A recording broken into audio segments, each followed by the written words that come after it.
வணக்கம் ஃப்ரெண்ட்ஸ். ராஜ்மதின்னு ஒரு பகிர்வில் உங்களை சந்திக்கிறதுல சந்தோஷப்படுறேன். பிடிச்சது பிடிக்கல. ஆமாங்க. இது பிடிச்சது பிடிக்கலன்றது பார்த்தீங்கன்னா பல இடத்துல நம்ம உதாரணமாக எடுத்துக்கலாம். இது பிடிச்சிருக்கு, இது பிடிக்கல அப்படின்லாம் சொல்லிட்டு.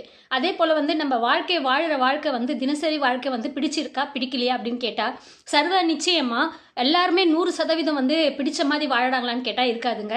அவங்களுக்குன்னு ஏதாவது ஒரு இடத்துல ஒரு குறை இருக்கும், ஒரு பார்த்தீங்கன்னா ஒரு வேதனை இருக்கும், வலி இருக்கும். அப்படின்றது எல்லாரும் சொல்கிற மாதிரி இருக்குது. நீ என்னம்மா புதுசாக சொல்கிறேன்னு இருக்குதுங்க. ஆனாலும் இப்போ இந்த யுகத்தில் பிடிச்சதோ பிடிக்கலையோ வாழ்கிறோன்றது நிறைய பேர் வாழ்ந்துட்டு தான் இருக்கிறாங்க வாழ்க்கையை.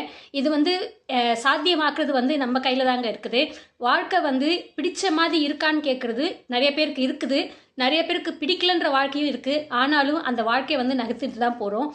அந்த வாழ்க்கையை ஏற்றுக்கிட்டு இருக்கிற வாழ்க்கையை நம்ம ஏற்றுக்கிட்டு அன்னைக்கான வேலையை நம்ம பார்த்துட்டு போகும்போது பார்த்தீங்கன்னா கண்டிப்பாக ஒரு நாள் இந்த பிரபஞ்ச சக்தி அந்த வாழ்க்கையை நம்மளுக்கு பிடிச்ச மாதிரி மாற்றி கொடுக்குங்க. இந்த பிரபஞ்ச சக்தியில் பார்த்தீங்கன்னா எல்லாமே இறைவன் நம்ம செய்கிற விஷயத்தை எந்த துறையில் இருந்தாலும் சரி அதை மனசு நிறைவோடு செய்யும் போது அதுக்கான பிரதிபலன் கண்டிப்பாக கிடைக்கும். அதே போல் நம்மளுக்கு பிடிச்சமான வாழ்க்கையை நம்ம தினசரி நகர்ந்துட்டு போகும்போது நமக்கான வாழ்க்கையை நம்மளுக்கு கிடைக்குங்க.